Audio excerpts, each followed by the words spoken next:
I am Aaron Hutchinson. I'm here to talk to you about creation chemistry. So this evening I just want to talk about the place of chemistry in creationism.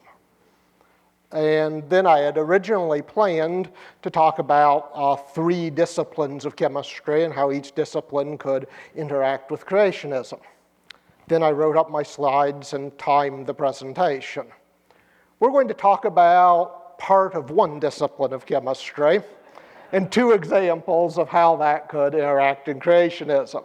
Talk about solubility equilibrium and forming minerals, and then talk about chemical markers in various rock layers and how this can help with creation chemistry. All right, so we can go on to the next slide. That chemistry is the study, sorry, I animated this a lot. Chemistry is the study of matter at the atomic and molecular level. And chemistry research tends to be very focused on the synthesis of new compounds and then new ways to analyze things that exist. I want to stress that because it is noteworthy there's not a lot of chemical research being done in creationism. And I think the issue there isn't that the chemists are more pagan than the other disciplines. They may be, but the issue is chemistry research tends to be very tightly focused on what we can do in the lab. And a great deal of what we want to do is actually very difficult to do in the lab. If we want to do things related to creation, many of those prove very difficult to perform in the lab. And hence, a lot of times, I don't think chemists are recognizing how they can contribute to creation research. And yet, there's many areas that there's lots that can be done in biochemistry, seeing just the beauty of the Lord's design. There is a lot that could be done with analytical chemistry and quality control. This would be a totally separate talk, so I won't go into details.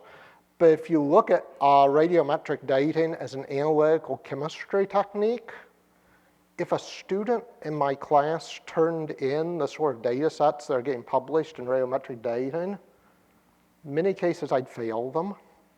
The data analysis simply doesn't fit what's the requirements for handling data in analytical chemistry, but that's an analytical chemistry technique. That's measuring isotope ratios and graphing it and drawing conclusions. So there's need for work in analytical chemistry. And there's a lot that can be done with inorganic chemistry and just understanding how things are made. So that's what I wanted to focus on, and especially spend some time talking about solubility equilibrium and how rocks are formed. That equilibrium, when chemistry talks about equilibrium, we're not necessarily talking about having balance. We're talking about reversible chemical reactions. So many chemical reactions, you would have some things reacting with each other to form a product, but then the product, the exact backwards reaction can happen. The product can fall apart to become the things that made it. And so both reactions will be occurring simultaneously. Equilibrium in chemistry is when they are occurring at the same rate. So every time you make some of the product falls apart, so there's no net change anymore in how much material you have. And that does not mean you have equal amounts on both sides. That usually when a reaction comes to equilibrium, you're going to be favoring either the product or the starting material, often very heavily. But the reaction can go both ways, and you've got an equilibrium. And it's also important to note, I've sometimes talked with people about the chemistry of the flood, and comments made, well, but the reactions don't have time to come to equilibrium. And some cases that's true, but if a chemist understands the equilibrium of a reaction, we can understand what's going to form under conditions where it didn't actually reach equilibrium. The equilibrium lets us understand the reaction. Here's why this matters for creation. That we need to form rock layers quickly. And a lot of the stuff in these rock layers is simply ground up solid rock that has been cemented together. But we've also got some minerals in there that are chemical compounds. We have things like halite, which is, I know, is sodium chloride. We have calcium sulfate, barium sulfate, iron sulfide, iron oxides. These are chemical compounds, and in many cases, it's very likely these precipitated during the flood, or at other times in other catastrophes is also possible. But many of the minerals we see, I think it is likely actually formed due to solubility equilibrium. That's your equilibrium reaction for you've got dissolved components and they react with each other to make something that is not soluble, to form a solid. And so it is very possible to create some minerals through precipitation. So let's talk about a few examples. And the first is one we've heard about a fair bit today, carbonates. The earth is full of carbonates. That limestone is carbonate. That many of these likely form biologically. For those who are here in the afternoon discussions, King Coulson talked about bacterial formation of some carbonates with his stromatolites. That you can certainly get that. You also have some that probably precipitated, and that is certainly possible. In the world today, we see inorganic formation of carbonate, and there is a lot of carbonate in the geologic record.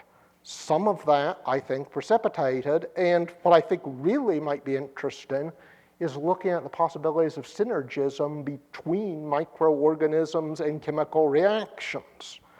That if those get together, how much could we change and maybe increase the rate of formation of some of these carbonates if, say, you're getting high pressure CO2 pushing up into water with the proper microorganism colony. Another example, the salt minerals. These are called evaporites, and they're called that because conventionally they're believed to have been formed by the evaporation of seawater. No, seawater is full of salt. You evaporate the seawater, you got a salt deposit. Problem is, these salt deposits, some of them are just massive. They're huge. The amount of water that would have to evaporate to form these things is insane. You're talking about taking an ocean and evaporating it not once but multiple times.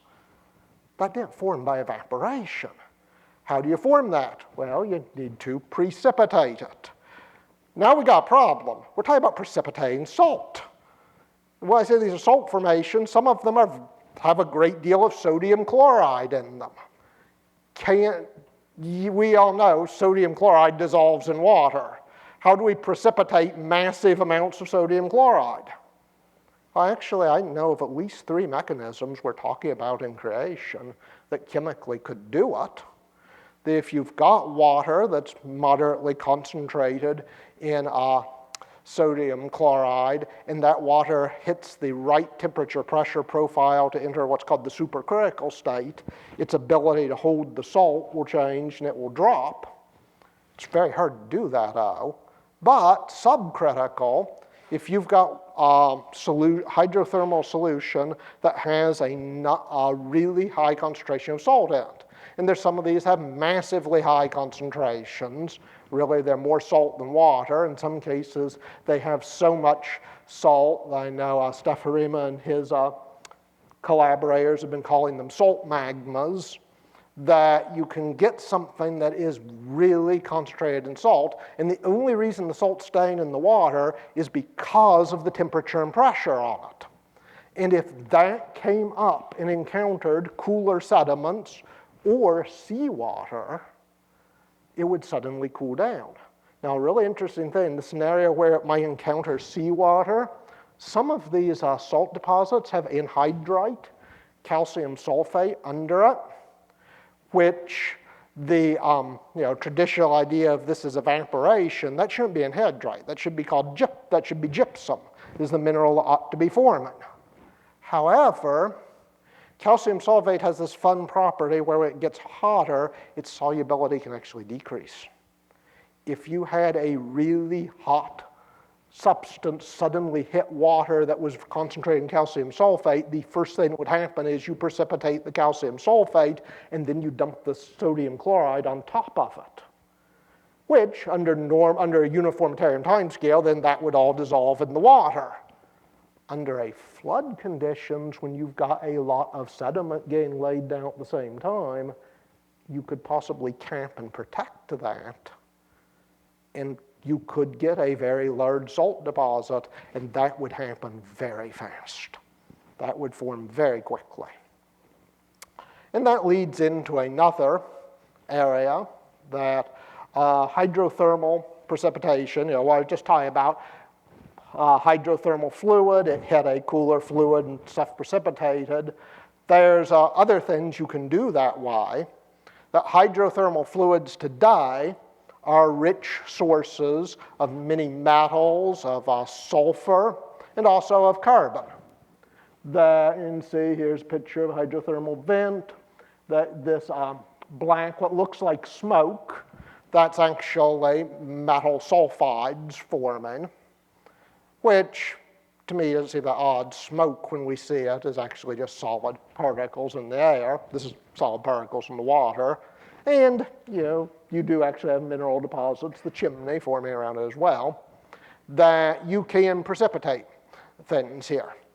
Now, you're not going to form a great mineral deposit this way quickly with hydrothermal vents the size of what we have now.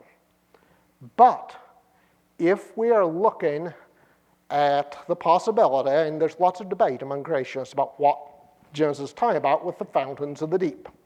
But if what we are talking about here is a massive hydrothermal flow, if that hits cooler seawater, or even as move-ins also, I'm talking about Hayden seawater, but you can also do this venting up through sediments that have already been laid down and losing heat that way.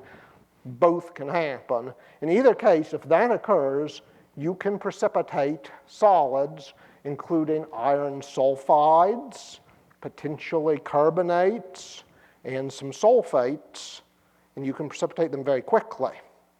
And I've seen some pictures. Actually, could we go back? A little more to say about that one.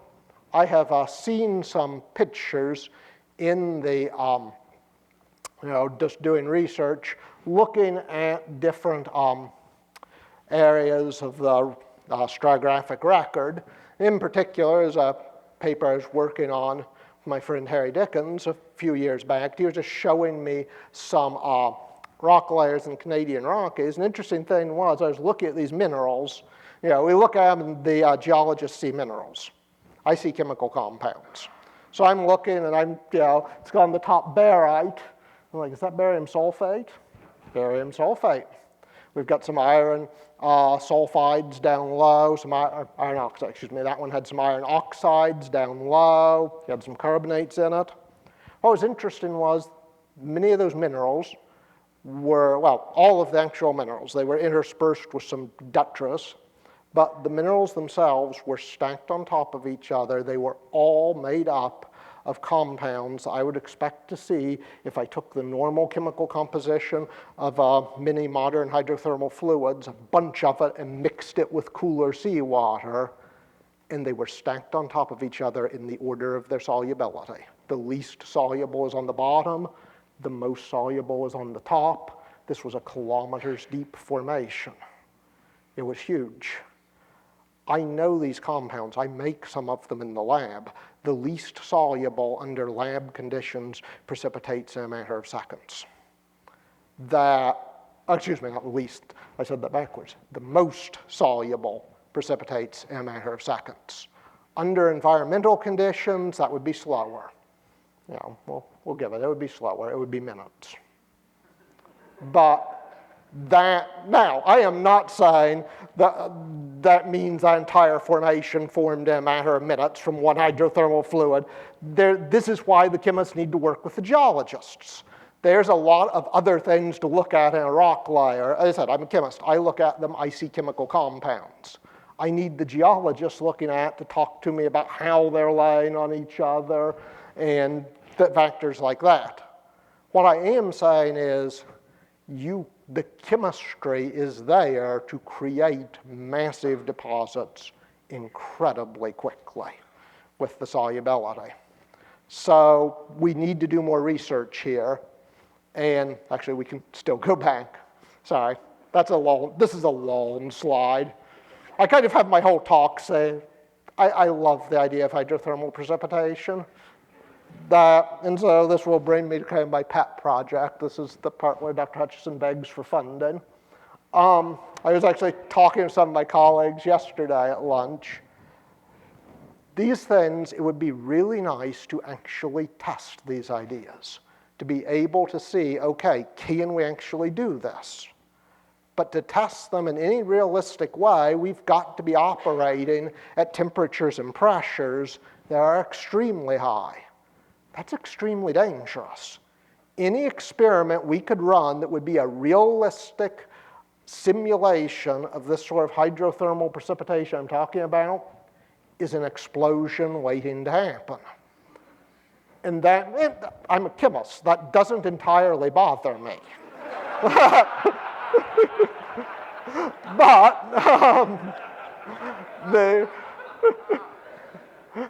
my wife has told me multiple times that she wants a veto on any research project I dream up. So we need to come up with a way to do this safely. Right now, we do not have the funding in the Creation Research community to build the sort of equipment we need to build to run these reactions. They are doable reactions, but we're going to need we're going to need to build things that have not been built before to be able to safely run them and to test some of these models. And we're talking about that hot salt. Salt is incredibly corrosive when it's hot and highly concentrated. Yes, I know the contingent from the Netherlands that have been doing research there is amening me. You can't run that in anything but a very specialized reactor, or it will dissolve your reactor and then it will explode and kill you. So, this is difficult, but this is something we should be aspiring to. That as we go forward, it's not going to be today, it's not going to be tomorrow. One day, I'd like to see the creationists having a reactor that can simulate a high temperature, high pressure hydrothermal system, can simulate a magma, and let's get it and mix it with different solutions and play with it and see what we can make. All right. One more thing to talk about. I'll try to talk about this briefly because I suspect I've run through a lot of my time. But chemical markers. Chemical markers would be specific patterns of atoms or isotopes or various elements within a, it's okay, we don't need to go quite that far forward yet, within rocks that will tell us something about how the rocks formed. A very simple version of this is an oxidation state. Many elements exist with more than one charge, and the higher charge on the element correlates roughly to having been exposed to more oxygen. And you can look at things and see how oxidized the elements are. And in that respect, I do find it interesting. We've got a point very early in the geologic record where we go from the reduced, lower charge, low oxygen form of rocks all of a sudden to the oxidized form. The uniformitarians call it the great oxygenation event. I wonder a little bit if that's day 3 of the flood, if things that have been underwater are suddenly getting exposed to air or to water that's close to the surface, if the environment just became more shallow. But that's one. Oxidation state's one thing we can look at. Another is isotopes. And isotopes are atoms of the same element that have slightly different masses. And there's multiple isotopes of every element. So for example, carbon, you've got carbon with a mass of 12, carbon with a mass of 13, carbon with a mass of 14. And the conditions under which rock forms can affect the ratio of various stable isotopes of an element within it. When we're doing radiometric dating and such, we're looking at the unstable isotopes. Here we're looking at the stable ones. So a few examples of this. that strontium isotopes, your ratio of strontium isotopes can indicate if a rock originated in continental crust or an oceanic crust / hydrothermal precipitation. So this was a figure from a paper I co-authored a while ago, that we have in the Neoproterozoic moving into the Cambrian a general pattern worldwide of increasing A7 strontium to A6 strontium. That it's a pattern interspersed, interestingly, it's not a steady increase, there's dips as it moves up, but the general trend is increasing. It certainly looks like you are getting a major ongoing input of continental erosion worldwide into those strata. As creationists, that's something we want to be thinking about and thinking about how do we interpret. What does that tell us about what was going on in the world when those rocks formed? That strontium's by far not the only isotope we can look at. Some isotopes of mercury, we can do the next one. That isotopes of mercury can tell you if the mercury was sourced from a volcanic source or some other one. That calcium isotopes can also give hints as to the origin, whether the calcium originated in something as biological or whether it originated from the inorganic source. So there's multiple of these isotopes we can look at. In actual conventional geology, the one that probably gets looked at the most is oxygen isotopes, because they're believed to indicate temperature. However, that entire understanding was based on assumptions that are uniformitarian, on assumptions that there is long time while those rocks are forming. Now, as I'm looking at some of the data, those isotope data tend to be all over the place. And actually, a few years ago, I was talking with Tim Clary about it, and as he pointed out, why do I expect it not to be all over the place? Those things probably never came into an equilibrium to establish the pattern the uniformitarian model would expect them to. And that got me thinking a little bit about these isotopes. That I think we need to approach each set of isotopes as a chemical marker individually. So, I'll be honest, I have a fair bit of confidence in the strontium isotopes. I have very little confidence in oxygen isotope studies on a creationist time scale. The other guys kind of lay in between how much confidence I have on them. But all of these, it would be helpful if we had some creationist chemists. Now, I'll admit, I'm not really an isotope guy with my research. I think it needs to be somebody else. But although people keep asking me, I may wind up having to become an isotope guy here. Because we need someone looking at these isotopes. But we need to do, not only look at what's in the rock record, but also do some experimentation. All of our understanding of what these ratios mean are coming out of a uniformitarian understanding of how these rocks formed. That where we see a pattern to the isotopes, that pattern, I think, is very likely telling us something. But it may not be telling us what a uniformitarian understanding of the rock's formation would say it's telling us. The rocks, in many cases, did not form the way with the model in which these systems were developed. We need someone doing basic research to understand in rapid formation of sediments, how do the isotopes distribute.